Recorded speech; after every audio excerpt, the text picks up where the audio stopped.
So yeah, what's happening? I just thought I'd do a little iceberg on the one and only, the Devil's Son, aka Lamont Coleman or Big L. So yeah, I'm not gonna take the piss with a big intro. I'm just gonna jump right into it. So yeah, first off, you've probably heard of this one, the Jay-Z freestyle. So in 1995, Big L was the first rapper to bring a young Jay-Z on the radio, and this was Stretchin' Barbito. What makes it even more special is that Big L was probably about 5 years younger than him, and I think it's pretty obvious he out-rapped him too. Next, Gerard Woodley. So Gerard Woodley was a childhood friend of both Big L and his brother, and he was an NFL crew member who was accused of the murder of Big L. This is believed to be due to a beef with Big L's brother, and since Big Lee was imprisoned, he hit Big L in retaliation instead. Woodley would later end up being set free due to lack of evidence, but it'd only be one of the many murder cases he'd have to deal with in Harlem in the 90s. After a bid in Rikers, he'd end up returning home to Harlem, where he'd eventually been apparently set up, where Woodley would be shot in the back in West 139th Street shortly after 11 p.m. on Thursday the 23rd of June 2016. The case was still unresolved. Biggie's chain. So L borrowed a chain from an NFL crew member, and then the next day, instead of giving it back, he has to borrow it again, and then that NFL crew member ended up dead. He'd apparently got the chain from a member of Biggie Smalls' crew after he'd held him up at gunpoint after seeing him in a restaurant. So yeah, I think a lot of people think it could be like haunted or something. I don't know how much credence there is to this. It was just in the book about the NFL crew. I'm gonna steal your 500,000 fans. So yeah, this is what Big L famously said to Fat Joe after DJ Premier made the beef for the enemy, the Nas connection. Though both artists signed to Columbia in the early 90s, and both released the debut album at 20, which is rare considering the critical praise that both albums got, and I believe the two youngest to make it onto MU Core. Children of the Corn. So this is a supergroup that Big L created, consisting of himself, Cameron, his cousin Bloodshed, Murder Mace, and Six Figure Digger, and Herb McGruff, all Harlem natives who grew up together. The group disbanded after the death of Bloodshed in March 2nd, 1997. He was only 20, but even before that, the group had pushed solo careers, and they'd all sort of got on with their own thing. Cameron verse. So Cameron put a verse on his social media in which he described what happens to Big L in more detail for those who want to know. He also says it isn't snitching because everyone involved had put it on biopic. So a few years ago a cast came out for a biopic, and it had some notable people involved like A$AP Ferg, but nothing more came out about the project other than the initial announcement, so we can assume the project's either ran into funding or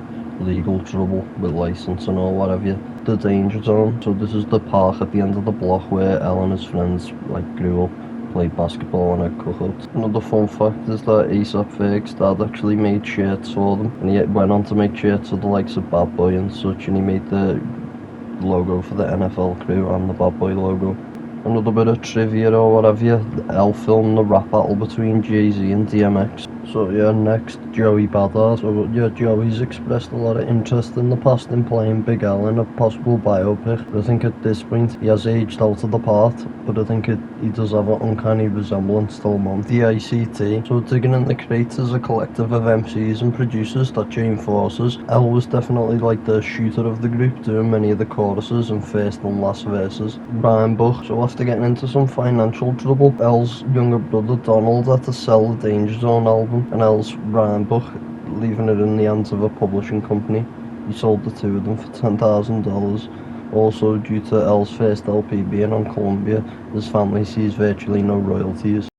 Mace beef. So L beefed with Mace after Diddy joined Bad Boy because he saw it as him ignoring his hood, and L saw this as a huge betrayal, especially after he'd fucked up his own deal because he didn't want to change his sound and wanted to stay loyal to Children of the Corn and Harlem. L felt like he'd let his buzz go, and well, he tried to stay true. Mace had sort of just left everyone in the dirt. Fat Joe mentions a time when L asked him to come and confront Mace with him, and recently it came out that Mace had been, in fact, somebody tried to rob him, and apparently when the fellow got beat up in prison, he admitted that Big L had sent him or something. Then one time I got set up, rest in peace, Big L comes up to me in the tunnel, and he's like, yo, Crack, yo, come bring your niggas, man, I got some beef, this. So we come, Big L's our brother, digging in the crates. And when I come up, it's fucking Mace. He's arguing with Mace. They from the same block. I'm like, I was hanging out with Mace the night before at Puffy's studio. Mace was looking at me like I was the greatest snake ever lived. Like, he's like, for real? Like, you can't, and I'm sitting there, I'm like, and then, you know, L is my crew, like digging in the, so I'm sitting there, he's like, L is like, we will fuck you up right now. We don't give a fuck. It's whatever. This. And I'm standing there, right, Joe? I'm like, I don't think Mace ever trusted me again in my life after that. That shit was foul, man. Lord Finesse audition. So Lord Finesse has this crazy story of how when he first met Big L, he freestyled on the spot, and this began their lifelong friendship. Well, I was an autograph signing. I was at an autograph signing. I'm signing autographs. Two kids walk in. It's him and his man. Okay. You know, this dude, he cool. He like the phones. He ain't want to walk up on me. He sent his man over. So his man is like, yo, this dude, my man, is nice. He want to rhyme for you. So, you know, he's like, you know, telling me that. And I'm like, well, tell him to reach out to my manager. And if my manager says he's nice, then I'll check him out and we'll go from there. So he goes over and tells L, you know, yeah, he said, you know, so L sends him back. So my man said he'll rhyme for you right now, and if you don't like him, he won't ever bother you again. I'm like, is that so? So he rhymed for me, and when he finished rhyming, he was so nice, I was asking for all his numbers. You know, true story. And it took a while. It wasn't easy to get him on at that time. It wasn't like he was on right away. Yeah. It took a minute because people said, well, he sounds just like you. And I'm like, y'all don't get it. For him to be this young and this crafted at this age, he's only gonna be greater when he gets older. I can imagine. And you know, he came out with the Lifestyles of the Poor and Dangerous album. I put him on like my first single. It was an MTV interview that I was doing, and I brought him to the interview.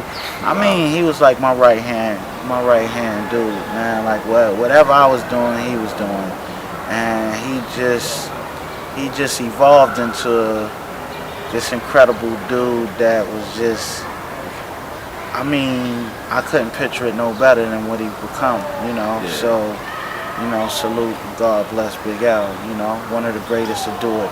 I think Lord Finesse is also important because he probably introduced Big L to the 3-syllable rhymes, and I think a lot of people credit that technique to Big L, but clearly originated with Lord Finesse. I think he's definitely the original punchline king, Big L Ave. So yeah, last year, 140th Street was officially renamed to Big L Way. Tramps. So yeah, this was a venue in New York, and it often hosted a lot of underground talent. On January 9th, 1999, Eminem performed at the now defunct Tramps. And you'll notice as well, DJ Eclipse, DJ Riz, and DJ Barbito was also host. And they also had rappers MF Doom and Sir Menelik, and you'll also notice the bill cost $15. But yeah, that was on January 9th, and it'd only be less than a month later, on the 6th, when Big L would do his last performance, which that would only be 9 days before Big L's own death. He had opened for Lord Finesse and ended the show with an a cappella performance.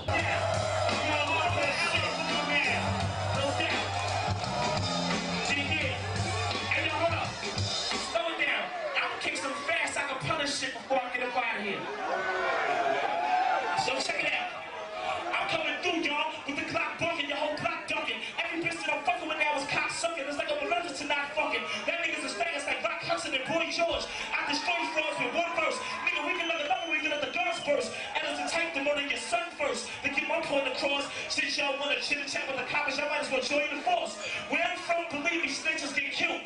Niggas be hustling daily, trying to fuck more bitches than real. Taking pictures in silk, gave it up. Passport, gave it up. Hand braided up. I fucked your bitch, but I ain't raped the slut, she gave it up. I'm running with Mass, he running with me, we running together.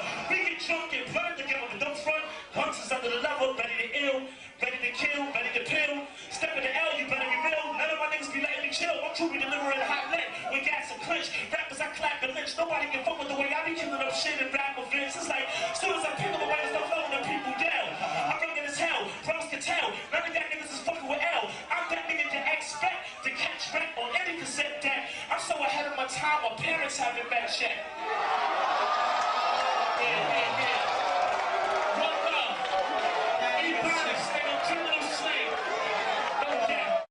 Ebonics covers. So yeah, over the years there's been dozens of Ebonics covers, remakes and so forth and what have you. So yeah, I've just thought we can't cover them all, but just picked out a few of my favourites here. Scalps Ebonics by Jeopardy. You have Ebonics 2021 by Papoose. Reeking Ebonics by Joe Lortez. But I think my favourite and probably the best well put together one is the Girl Code's Ebonics, basically like a sequel, and they're obviously managed by Andre the Giant of D.I.C.T. They fit perfectly for it. NFL crew. So yeah, I did mention these before, but I'll actually go into what they are. It's the 139th Street crew that L frequently shouted out in many of his songs, and it's the guys who basically hung around the Danger Zone. Members would include like L, Gerard Woodley, Big Lee, so forth, Ready to Die. So yeah, Big L frequently opened for Biggie in the early 90s for the Ready to Die tour, and it was a big thing in putting his name on. Mac Miller, Street Struck. So yeah, Mac Miller had often said in many of his interviews, especially in the early ones, how much of an influence Big L had been on, and he did get a tattoo, Street Struck. But yeah, he seems to be one of the only artists I hear shouting out Big L all the time. So pretty cool. Big L on $500,000. So yeah, Westside Gun has a track on Hitler Wears Hermes Who called Big L on $500,000. I'm guessing it's a homage to both of them were super close to basically blowing, and they were just like born too early, one could say, and just the internet and stuff wasn't there, so they couldn't get on the radio, so they were just a bit fucked. Big L Online. So yeah, this used to be a website that has all the Big L content, like live performances, behind the scenes footage and what have you, music videos. Unfortunately it isn't running anymore, but I do believe the new official Big L website would be the Instagram, which is Big L139, and to me that seems like the only official social media of Big L. Do you have the occasional merch drop or a skate deck, what have you? Stretch and Barbito. So these are two radio DJs who frequently promoted Big L and had him as a regular on the show in the 90s, and it's obviously where the famous Jay-Z freestyle had, but it's not just Big L, he's also had people like $500,000, Old Dirty Bastard. They just had a lot of the greats on there. Ricky Powell. So yeah, he's a famous photographer, but he took pretty much some of the most iconic photos of Big L, including a lot of the fisheye shots, United Palace. So yeah, this is an album by a then 19, I think he might be 20 now, year-old MC. It's nice to see some younger MCs getting attention in the boom bap space. Anyway, he released the album United Place, which obviously has a similar cover to Lifestyles, paying homage there. He even sampled Big L on one of the tracks, but yeah, it's definitely worth a listen if you're into Big L. It's a pretty good boom bap album. NOTS. So this was the first group that Big L signed to Flamboyant, a crew L had big plans for, but they basically ended up fading into obscurity after L's passing. It seems that they only ever put out one CD, and it looks like when Flamboyant collapsed, they didn't really have a plan B. Deadbeat dad. L had apparently never met his dad up until he died, and Big L's dad basically came to collect all the checks. This is the reason D.I.C.T wouldn't do anything, as proceeds will go to his father. Lord Finesse has stated on multiple occasions that's the reason he's avoided doing much with all this music and whatever's unreleased and what have you. But yeah, basically it just looks like his dad came in as soon as he died and just started capitalising on what little of his royalties were there. Big L vs Styles P.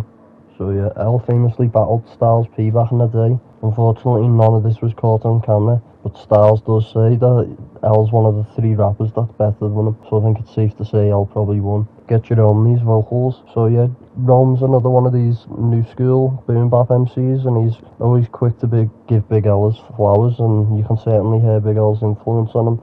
Rome Street's expressed on an interview on Hot 97 with Rosenberg that his dream would be to get something like some Big L or Prodigy vocals, so get him these vocals ASAP, like Toy Soldiers. So yeah, L's portrait among the rappers at the end of Eminem's Like Toy Soldiers music video. Papoose, Can't Murder Me. So yeah, this is the third track on Pap's 2005 album, A Moment of Silence, in which he raps in the style of flowing rappers, and even goes on to, I think, do Carlton Banks and Malcolm X. So yeah, it's pretty decent. Obviously does a Big L verse as well. Soul Dust. So recently Method Man confirmed in an interview that the Wu used to pick up the PCP from Big L back in the grimy 90s. So yeah, finally unreleased music. So according to the likes of Love Finesse, there is some unreleased tracks and material from Big L that hasn't seen the light of day, but in large part due to rights issues and people not wanting to work with the likes of L's aforementioned father, it just never went anywhere, so it just sort of sat there. So yeah, that's about it. I'll probably do another one on someone else soon, but yeah, if you've got any more, just leave them in the comments if there's anything that I've missed. But yeah, that's about it.